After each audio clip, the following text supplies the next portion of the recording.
Hi, Alison here from Gardening by Design with a quick video tip. This one on planting shrubs for autumn berries.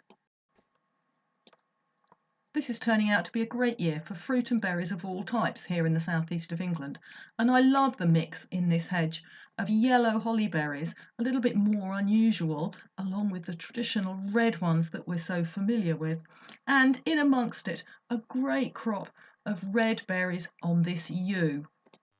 People are sometimes surprised that yew berries are any good for the birds because the plant has a reputation for all plants being poisonous.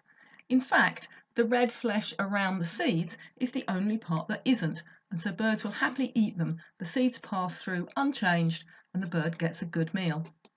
Another great well-known shrub for autumn berries is this pyracantha. It's also very decorative in the spring, with a great crop of these creamy white flowers covering the leaves. Then you get the berries, and of course they're very popular for birds. This was mine the first day of the cold weather, and absolutely every berry's been stripped off and you can just see the stalks. Less well known, but one of my favourite shrubs is this lace tall arching stems. It loses its leaves in winter. In late summer, these pendulous, almost like catkins of maroon and white flowers appear, and then they turn into these amazing bright shiny red berries called pheasant berry, and the birds love them. And finally we have this mahonia, slightly cheating because it's in flower now.